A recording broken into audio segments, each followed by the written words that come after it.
Bueno, muchas gracias al Foro Agroganadero por invitarnos. Es el cuarto año que venimos. En 3 de ellos además hemos participado como ponentes, como clausurantes, como diferentes cosas. De hecho, este año me comentaron de venir a la clausura. Creo que, sobre todo en mi condición de técnico y no de alto cargo, soy bastante más útil para el foro si os doy una charla técnica que os permita, además, una base para poder debatir aspectos que yo creo que son de interés para este sector. Entonces, le propuse a Alejandro que mejor me pusiera una pequeña charla, porque además tengo algo interesante que contaros, y es la posibilidad que estamos abriendo ahora de iniciar una normativa de ordenación del sector avícola en general, que cubra al sector avícola de carne y que cubra al sector avícola de puesta. ¿Y qué es una normativa de ordenación? Pues bueno, la normativa de ordenación la tienen otras especies ganaderas, la tiene el sector avícola de carne, es la normativa que establece a nivel general y para todo el territorio nacional cuáles son las condiciones que deben reunir las granjas, exclusivamente del sector primario.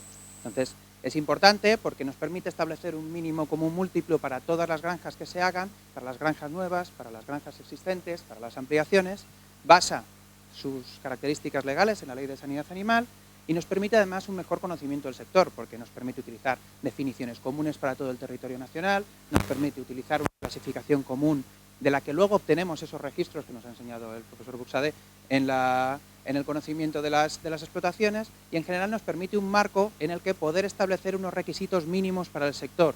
Cuando hablábamos antes de que el sector se tiene que ir preparando para lo que le está viniendo, para lo que le falta por venir, también incluíamos el cómo tiene que evolucionar la normativa. Pues bueno, la normativa de ordenación, como es una normativa nacional, no estamos tan condicionados en este caso por la normativa europea, nos permite tener esa capacidad estratégica. Es decir, pensar entre todo el sector qué tipo de sector queremos tener, qué tipo de granjas queremos tener, establecer unos requisitos mínimos, unos periodos transitorios y llegar a ese tipo de sector.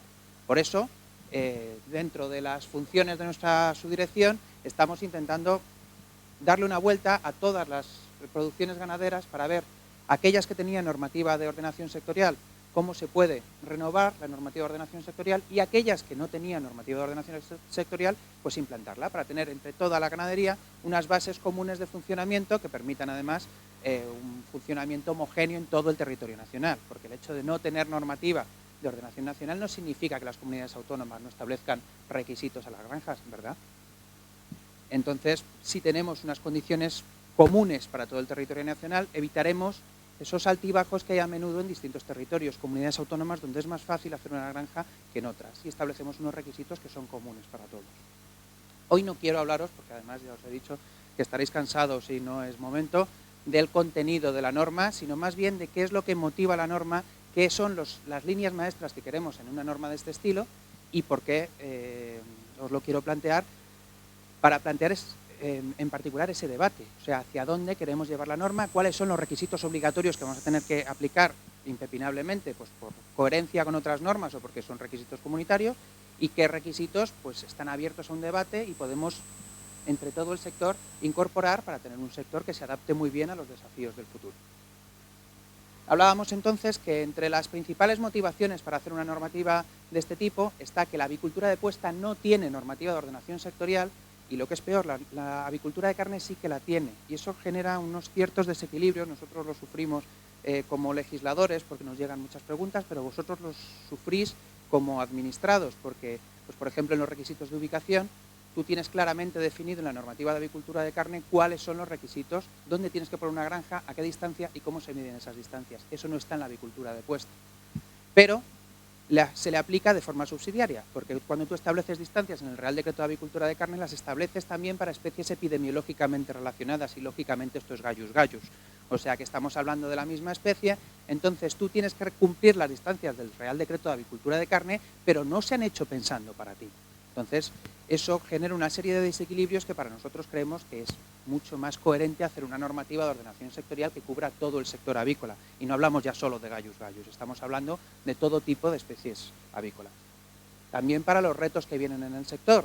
No voy a detenerme mucho porque llevamos toda la mañana debatiendo sobre los retos del sector, pero sí que me gustaría hablar de algunos que no hemos hablado tanto, como sobre todo el reto medioambiental, que se ha mencionado poco, y que es el bienestar que viene en la próxima década. Seguramente sean los requisitos que más se empiecen a hablar en los próximos años. Pero el primero de todos es el sanitario. este mapa, lo hemos visto antes de otra manera, tiene que ver con la dispersión de la influenza aviar hace 2 años. Hablábamos antes de cómo montar un sector pensando en los mercados exteriores. Pues bueno, es que los mercados exteriores están completamente condicionados por el estatus sanitario que tenga nuestra cabaña. Entonces, en relación con la influenza aviar, y hablando del año 2017, este mapa nos enseña en miles de euros, que es lo que importa, dónde estaba exportando el sector avícola en su conjunto a todo el mundo. Veíamos ahí marcados, pues sobre todo los países del entorno comunitario, como comentaba el profesor Buxade, pero además distintos mercados estratégicos, podríamos hablar de Israel, podríamos hablar de Sudáfrica, podemos hablar de China, mercados estratégicos en los que colocar nuestra producción. Pues se ha comentado antes, una tontería, en una pequeña granja de patos, y el mundo se convierte en eso. Todos los mercados inmediatamente y sin solución de continuidad nos cierran, con lo cual generamos un excedente puntual muy importante que a su vez se convierte en una bajada de precios y en una necesidad logística del sector que no puede cubrir. Y ya digo, en realidad es una tontería, es un fallo de bioseguridad en una granja que te hace tener un problema. Pues bueno, establecer unos mínimos de bioseguridad es necesario para garantizar la protección de todo el sector, la protección sanitaria, pero también la protección económica, minimizar los riesgos de los que estábamos hablando antes. Un tema del que no hemos hablado, los riesgos medioambientales. Cada vez más, bueno, este sector está un tanto embuclado en el tema del bienestar animal, siempre es lo que sale en todos los foros, sale en todos los debates, pero cada vez más en el sector ganadero se vincula con sus efectos medioambientales. Y esto, cuando estamos hablando de monogástricos, es especialmente importante en lo que tiene que ver con emisiones de amoníaco. Nosotros tenemos una normativa, que es de obligado cumplimiento para todos los países de la Unión Europea, que es la Directiva de Techos. La Directiva de Techos lo que hace es establecer unos máximos de contaminación para los distintos tipos de gases contaminantes, y el amoníaco es uno de ellos. El amoníaco tiene la particularidad de que es un gas en el que las actividades agrarias suponen cerca de un 96% de las emisiones, y es un gas contaminante. Es decir, tiene una influencia muy grande en cuanto a la capacidad que tiene de limitar un sector como el sector ganadero. Es un gas que fundamentalmente es responsable del sector porcino, que produce en torno a un 27% de las emisiones, pero a continuación el inmediato responsable es el sector avícola. ¿Qué es lo que dice la Directiva de Techos? La Directiva de Techos nos establece un techo aplicable a los próximos 10 años. Nos dice, tú ahora mismo tienes que estar en un techo de emisiones con respecto al año 2005, de emisiones totales de amoníaco. Eso está directamente vinculado al censo que tengas y a la capacidad que tú tengas de reducir las emisiones en base a las MTDs que aplicas. Pero es que además, de cara al año 2030, te va reduciendo ese techo. Y aquí tenemos una mala noticia, y es que ya estamos por encima de nuestro techo. Es decir, si nosotros tenemos unas expectativas de crecimiento en los sectores monogástricos, que posiblemente las tengamos a corto y a medio plazo, como hemos comentado antes, vamos a tener un techo contra el que darnos de cabeza, que va a ser las emisiones de amoníaco. Y ese techo encima nos le van a ir bajando. Entonces, esta posiblemente sea el condicionante más definido de la normativa de producción en los próximos años. Porque si lo pensáis, la normativa de bienestar está ya hecha. Y se ha comentado antes, no va a haber probablemente ni a corto ni a medio plazo una modificación en la normativa de bienestar. Lo que sí que vamos a tener que aplicar es una normativa en relación con las emisiones de amoníaco. Y eso hay que incorporarlo a nivel de granja. Y eso hay que incorporarlo mediante MTDs. Y eso la mayor parte de vuestras granjas ya lo está incorporando. Sin embargo, como no tenemos sistemas para monitorizar esas MTDs, no podemos reducir en esas cuentas lo que se está haciendo. Es decir, el objetivo de cumplir la normativa de emisiones es doble. Por una parte está reducir las emisiones y por otra parte está contabilizar todas las reducciones que ya se están haciendo en las granjas que ya están sometidas a autorización ambiental integrada. Es decir, que tendremos una parte de requisitos en la normativa, pero sobre todo tendremos una parte de monitorización de MTDs, de monitorización de esas reducciones para cada cosa que se está haciendo en la granja poderla descontar del Inventario Nacional de Emisiones.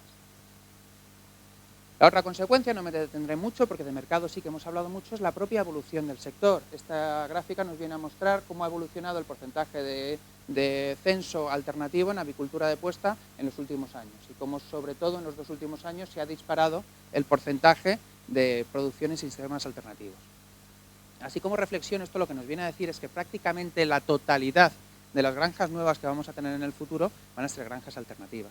Y hay que tener una normativa pensada para eso, porque la Ley de Sanidad Animal es del año 2003, cuando la avicultura alternativa era una anécdota, la normativa de ordenación sectorial es del año 2005, 3/4 de lo mismo, y bueno, hay que estar preparados a lo que va a venir y ver qué tipo de condiciones tenemos que poner a los distintos tipos de granja, porque ya no es lo mismo. Antes, cuando se pensaba en una granja, se pensaba en un espacio cerrado, prácticamente estanco. Ahora hay que entender que hay una parte importante y, sobre todo, que es la parte más pujante, es donde más granjas vamos a abrir, donde más dinamismo vamos a tener, que son aves que salen al aire libre, y eso genera unos riesgos, pues, como vimos en Francia hace un par de años con la influenza aviar. Todo eso hay que tenerlo en cuenta, interiorizarlo y ponerlo en una normativa para la que comentaba, tener un riesgo compartido a nivel sectorial.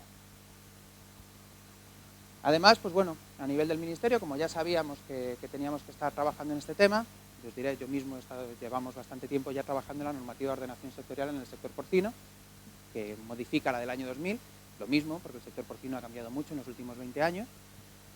Y la forma de empezar fue establecer, mediante una reunión sectorial que tuvimos con todos los organismos, todos los agentes representativos del sector y con las comunidades autónomas, sobre hacia dónde podíamos tirar, una forma de reflexionar en común hacia dónde podíamos tirar con esta normativa, considerando pues estos condicionantes que os he venido contando.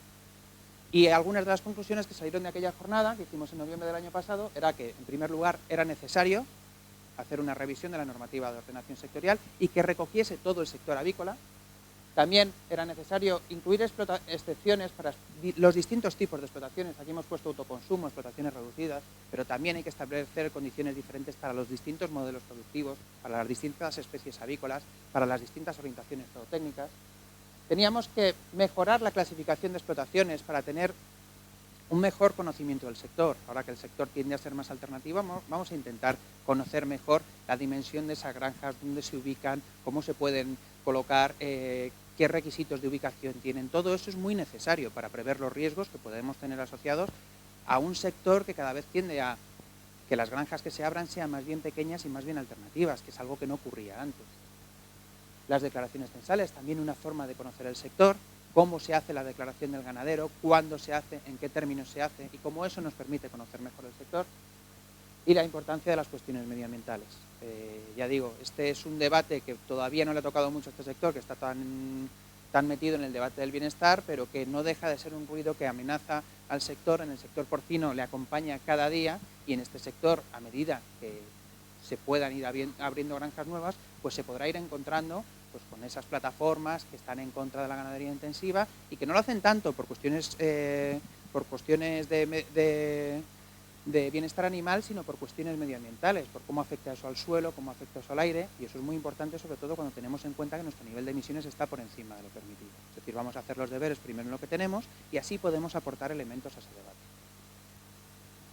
Bueno, somos funcionarios, luego nosotros tenemos que partir de un marco legal. Y el marco legal del que partimos es, en primer lugar, el Real Decreto de Ordenación de Avicultura de Carne y el Plan Sanitario Avícola. Este os afecta de lleno, este os afecta, os lo decía, de forma subsidiaria. Además tenemos el Reglamento de Sanidad Animal, que este se ha aprobado hace poco y que incorpora una serie de principios y una serie de requisitos que hay que empezar a tener en cuenta, porque son de obligado cumplimiento, es un reglamento.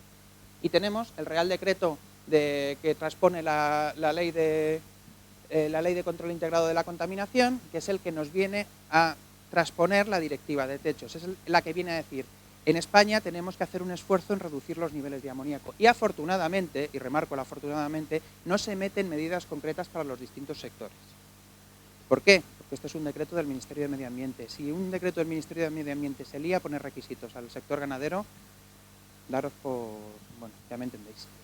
Entonces, lo que llegamos al acuerdo con el Ministerio de Medio Ambiente es de incorporar todos estos compromisos mediante legislación sectorial, para tener en cuenta esas sensibilidades sectoriales y esa forma de aplicar esta normativa con la proporcionalidad que hace falta.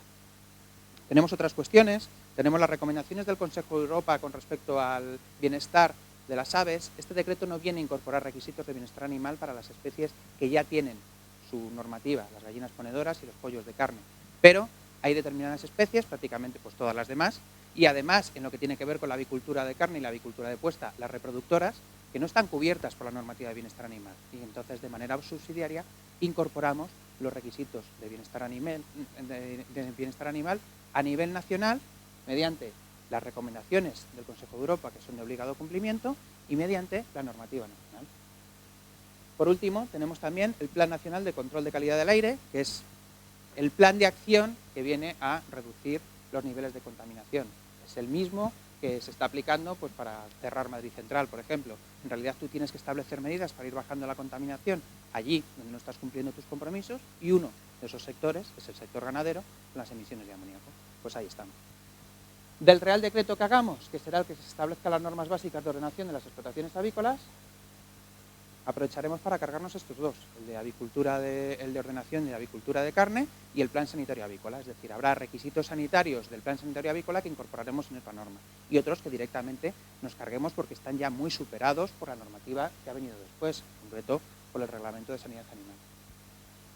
¿Cuáles son las prioridades, entonces, a la hora de hacer una nueva normativa de ordenación sectorial?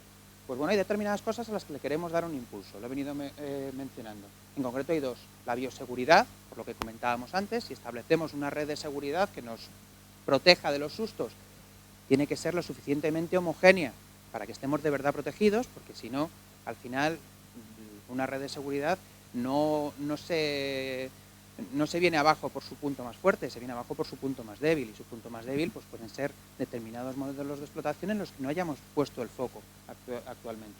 Y luego el tema de emisiones, lo he comentado mucho, pues bueno, es uno de los aspectos en los que estamos obligados a hacer normativa y a incorporar nuevos requisitos que nos permitan, ya digo, reducir las emisiones y además todas las reducciones que estemos haciendo ya, contabilizarlas. Hay otros aspectos en los que no tenemos tantas ganas de poner requisitos como de dar claridad, porque decimos que esto es una normativa básica, luego la aplican las comunidades autónomas. Cuanto más clara sea la normativa, más fácil será de aplicar. Entonces habrá menos diferencias de criterio entre autoridades competentes y que en cada OCA interpreten la normativa de una forma diferente. Unos ejemplos clásicos: los requisitos de ubicación. Siempre tenemos 1000 consultas sobre dónde se pueden ubicar las granjas, si las granjas que están ubicadas pueden ampliar, si pueden ampliar, hacia dónde amplían, y eso para un sector que está en continua reestructuración como este, pues es muy importante contemplarlo, porque al final los requisitos de ubicación son los requisitos más estables a los que se enfrenta una granja. Y luego, por supuesto, los requisitos documentales. Cada vez se piden más papeles, no es una manía nuestra, es que es así, la normativa crece, te pide más requisitos documentales. Pues bueno, cuanto más claros sean esos requisitos documentales, más fácil será para el ganadero aplicarlos, y además serán más útiles, porque los papeles no solo se piden por molestar, se piden buscando una utilidad, un registro, una forma de tener más controlada la producción y más minimizados los riesgos. Pues bueno, intentemos clarificar los requisitos documentales en la medida de lo posible. Y luego hay cuestiones que están abiertas a debate. Y bueno, son de todos, el debate está, ahora os pondré luego unos ejemplos, puede coger prácticamente todos los aspectos de la producción. Aquí os pongo dos ejemplos. Uno es el de las distancias. Las distancias ahora mismo que se aplican son las del Real Decreto de Ordenación de Carne, son 500 metros, pero posiblemente para explotaciones de selección o multiplicación habría que aplicar una distancia mayor, porque son explotaciones de mucho más riesgo. Habría que aplicar una distancia con respecto a explotaciones de porcino, porque luego tenemos líos con la salmonela. Pues hombre, hay determinadas cosas que se pueden debatir y que podemos abrir. Otra es el tamaño de la explotación. Actualmente no hay limitación en el tamaño, pero hay otras normativas que sí que establecen una limitación en el tamaño, y ese es un debate que está en los sectores. El sector avícola de puesta probablemente no sea el mejor ejemplo. En el sector del porcino, desde el año 2000, la normativa de ordenación contempla un tamaño máximo de explotaciones.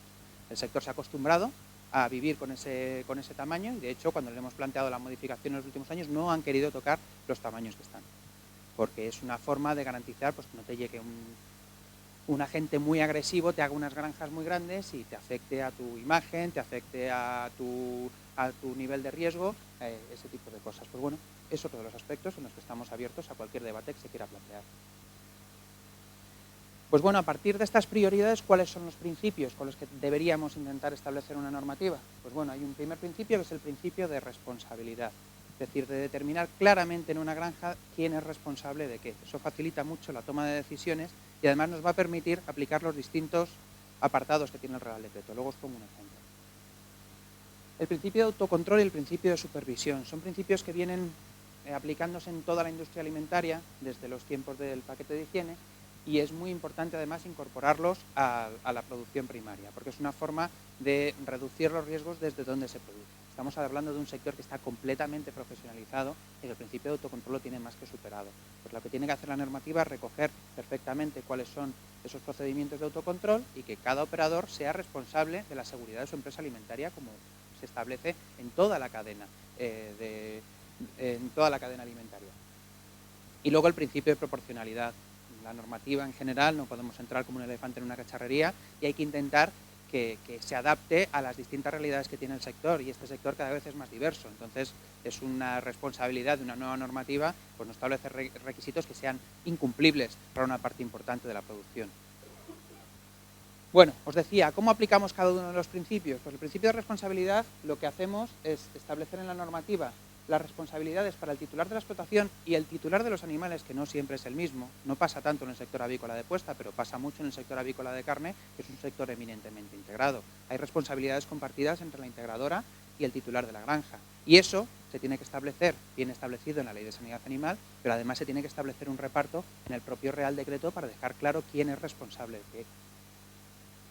Una novedad, el veterinario de explotación. El veterinario de la granja tiene asociadas una serie de responsabilidades en materia de asesoramiento y, lo que es más importante, debe estar definido en los papeles y en la granja. Es decir, cada titular de la granja debe designar un veterinario de explotación que será el responsable de aplicar los requisitos que a esta personalidad se le establecen en la normativa. Pues bueno, es un principio importante porque además el veterinario de explotación, y yo soy veterinario, está reconocido en la Ley de Sanidad Animal, pero nunca se ha desarrollado la figura. Y es muy importante porque hacemos una labor importantísima en mantener la sanidad de las explotaciones. Pues establecer unas responsabilidades, establecer unas funciones, pues es importante para poder determinar en cada caso quién es responsable de las actuaciones sanitarias dentro de una granja.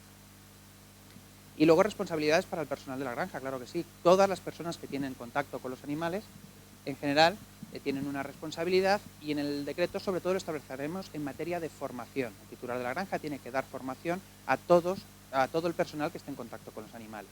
Lo que hemos hecho en el de porcino y pretendemos hacer en el de avicultura es establecer un contenido mínimo de esa formación, tanto en materias como en horas, y que eso les sirva a los titulares de explotación para garantizar que todo el que está en contacto con los animales tiene una formación. Y esto es importante también de cara a ese debate recurrente del bienestar animal. En el momento en el que toda persona en contacto con los animales tiene una formación reglada, tiene una formación demostrable y tiene una formación establecida a nivel de ley, eso te da una capacidad de participar en el debate del bienestar animal mucho mayor, porque tienes mucha más seguridad sobre lo que están haciendo tus empleados.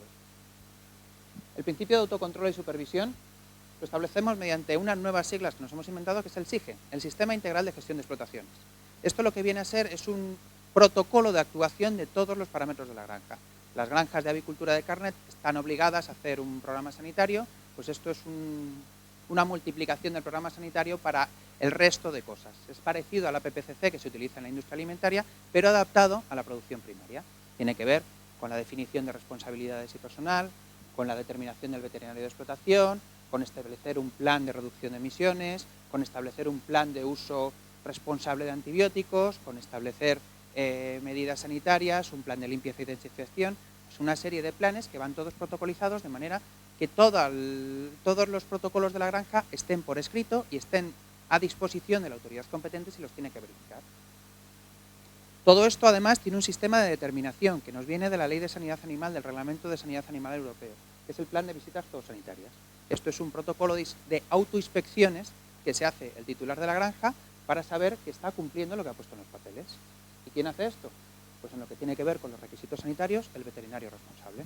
¿Veis por qué es importante ponerle unas funciones al veterinario? Porque al final tiene que cumplir requisitos y entonces tenemos que saber si está haciendo bien el plan de visitas zoosanitarias, porque eso va directamente vinculado con si se está aplicando lo que la granja en los papeles dice que está haciendo.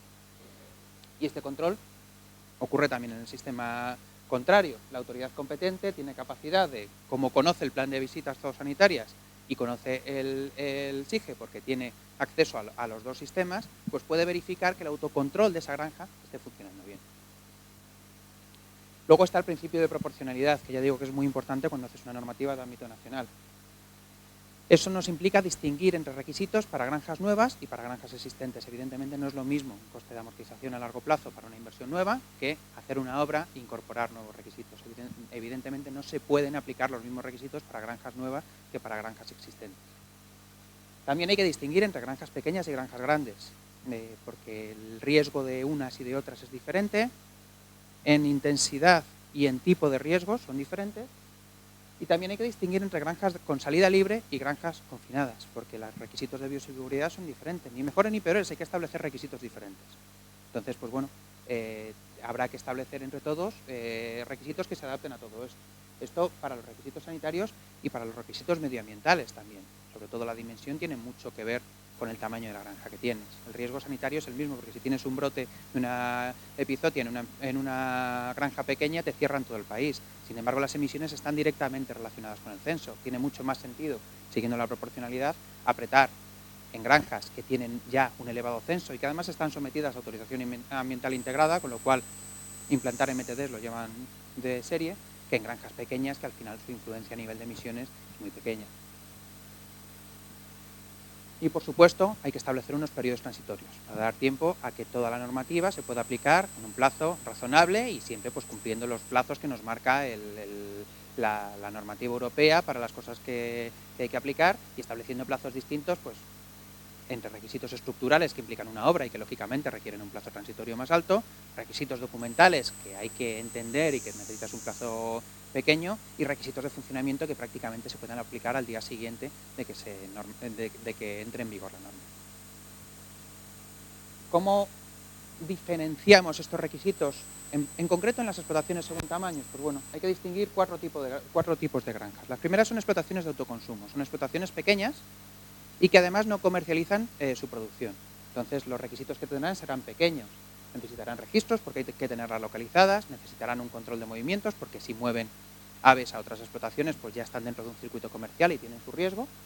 Necesitan asesoramiento veterinario, que no veterinario de explotación, lógicamente no van a tener un SIGE, no van a tener un plan de visitas sanitarias para tener 10 gallinas de autoconsumo.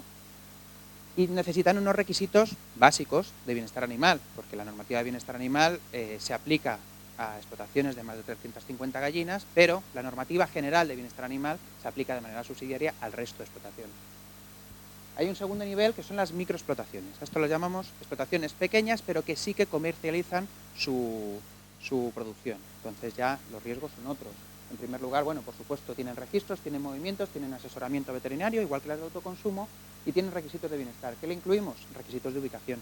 En el momento en el que estás comercializando tu producción, lógicamente te influye a nivel epidemiológico lo que tengas alrededor. Entonces, pues bueno, tendrás que marcar distancias, como marcan el resto de explotaciones. Luego tienes explotaciones reducidas. Estas son explotaciones ya de dimensión comercial, pero explotaciones pequeñas, al fin y al cabo.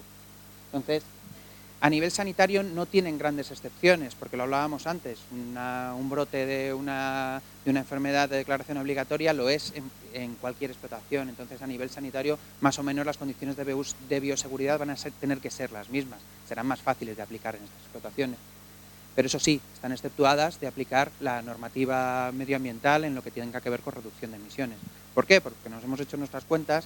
Si estamos hablando del sector avícola, nos estamos eliminando casi un 70, un 80% de las granjas de producción de huevos, y sin embargo estamos hablando de en torno a 6 millones de gallinas de censo. Es decir, a nivel de emisiones tienen muy poca incidencia, pero a nivel de granjas, pues bueno, es una buena forma de evitarles un coste que no ayuda a mejorar el objetivo de la norma, que es reducir el nivel de emisiones. Si quieres reducir el nivel de emisiones, céntrate en esas granjas que ya son un poquito más grandes.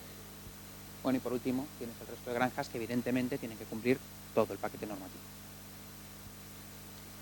Así que bueno, con estos objetivos y con estos planteamientos, lo que tenemos es un debate abierto. Afortunadamente no tenemos grandes líneas rojas con esta normativa. En el porcino teníamos un poquito más de presión. En este, quitando las cuestiones de emisiones y las cuestiones de bioseguridad, que son innegociables, pues tenemos muchas cuestiones abiertas a debate. Os planteo aquí unas pocas. Mira, granja o explotación. Esto fue una cosa que nos llevó mucho tiempo de debate, aunque parezca una anécdota, en el Real Decreto de porcino. Inicialmente el sector nos pidió que toda la normativa hablase de granja, porque inicialmente la palabra explotación se puso para reforzar el papel profesional de la ganadería, pero con los años y según han ido evolucionando las sensibilidades de los consumidores, se ha visto que la palabra explotación lleva asociada una serie de connotaciones, y un granjero no es un explotador, un granjero al final es un criador. Entonces, pues bueno, aunque sea una cuestión de imagen, a nuestro sector le pareció muy interesante incluir la palabra granja. Nosotros, que somos funcionarios, casi nos explota la cabeza porque estamos acostumbrados a trabajar a nivel legal con la palabra explotación. Pero bueno, aunque seamos funcionarios, somos posibilistas y intentamos buscar la fórmula mediante definiciones cruzadas de incorporar la palabra granja. Entonces llegaron los servicios jurídicos y nos dijeron que de ninguna manera, mediante un Real Decreto, tú puedes modificar el alcance de una ley. Y la palabra explotación está definida en la Ley de Sanidad Animal. Entonces nosotros, aunque seamos posibilistas, somos funcionarios y tuvimos que recular y buscar una solución de compromiso que fue hablar de granja en el título y en el preámbulo, es decir, en la parte expositiva del texto, y en cuanto empezaba el artículo 1, hablar de explotación, porque es la que tiene connotaciones legales. Entonces, bueno, es el decreto que hemos puesto sobre la mesa tiene más o menos esa estructura y se puede plantear el mismo debate o uno diferente. Las condiciones de ubicación deben ser homogéneas. ¿Es lo mismo una granja de carne pequeña que una granja de selección de ponedoras? Pues probablemente no. Entonces, pues bueno, los requisitos se tienen que evaluar. Tenemos que ver qué es lo que se puede poner en cuanto a distancias de unos y de otros y cómo, sobre todo, enfocar el tema de las ampliaciones.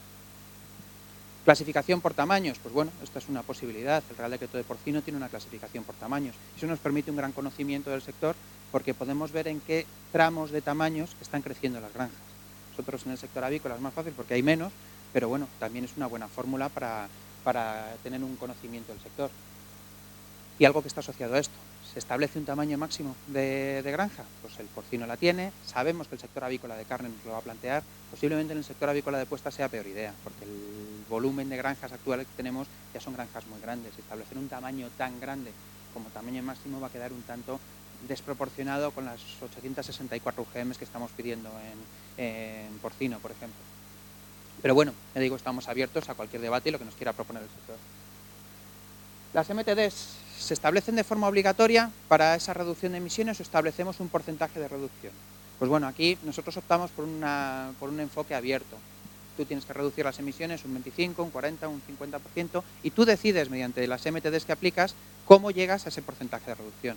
Creemos que es la forma más adecuada porque al final las MTDs es un proceso vivo y abierto. Se pueden crear nuevas MTDs que estén más adaptadas. Pues si lo sabéis, las MTDs en general vienen de Holanda y están pensadas para vendernos equipamiento. Entonces, si somos capaces de enfocar MTDs en reducción de emisiones más vinculadas a nuestra producción, pues seguramente tengan un coste menor. Establecemos condiciones de bioseguridad, de bienestar animal en reproductoras. Hasta ahora las reproductoras no tenían condiciones de bioseguridad en puesta, sí que las tienen en carne porque viene en el Real Decreto de Ordenación de Avicultura de Carne.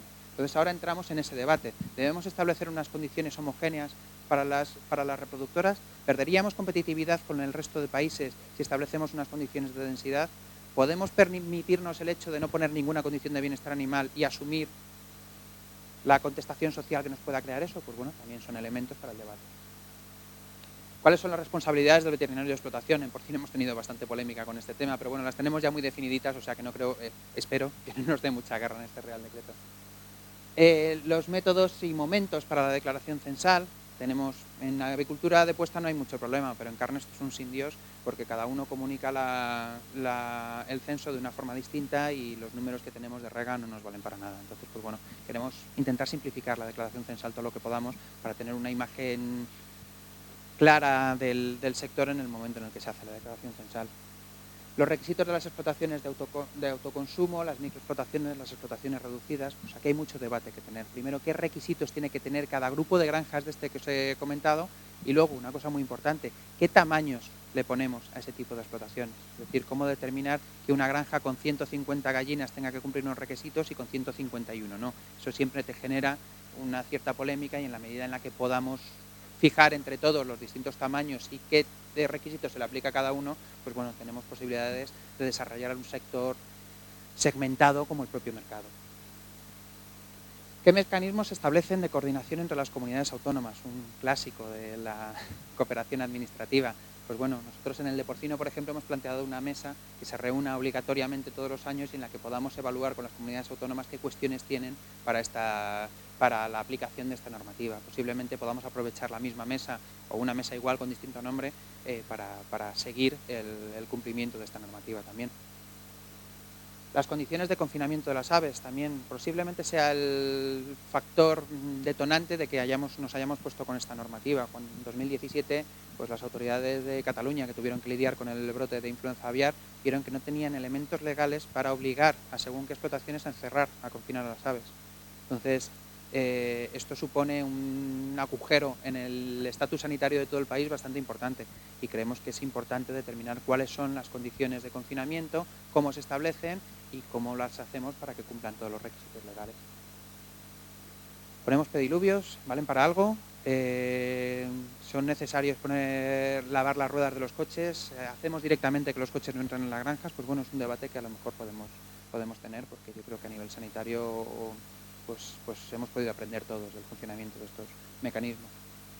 Las ampliaciones, un clásico también. ¿Cómo contemplamos las ampliaciones? Las ampliaciones deben cumplir todo el Real Decreto, deben cumplir condiciones de ubicación. Si una granja tiene granjas alrededor, debe ampliar, no puede ampliar, debe ampliar hacia afuera. ¿Cuáles son los mecanismos para que una granja se pueda ampliar o cuándo debemos considerarla una granja nueva y llevárnosla a 500, 1000, 2000 metros? Pues bueno, es también uno de los grandes debates de este sector, porque como hemos visto es un sector que está muy dado a modificar sus granjas, a ampliarlas, a cambiar la superficie de cría y bueno, eso es un debate que tenemos que tener.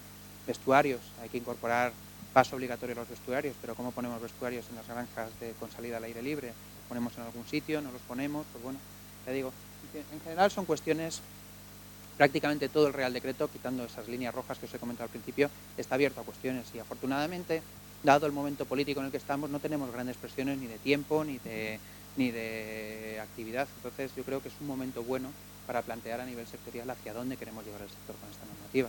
Entonces bueno, está abierto el debate. Si queréis comentarlo luego en el momento de las preguntas, pues lo podremos comentar. Y si no, vamos a tener mucho tiempo para hablar. Porque además ocurre con esto, estos procesos son cada vez más abiertos. Ante las normas tú las mandabas a los sectores y te llegaban las observaciones. Ahora se cuelgan en internet y te llegan observaciones de los sectores y del resto del mundo. No veáis las cosas que nos han llegado en el de porcino. Tengo un bestiario de comentarios para enmarcar de personas físicas, de organizaciones con bastante reconocimiento y bastante seguimiento. Y claro, de alguna manera, en la medida en la que exista un contrapeso de la parte que conoce el sector de verdad, la parte que sabe las interioridades del sector, tendremos un debate más productivo. Por eso os invito a todos a participar. Y eso es todo. Muchas gracias.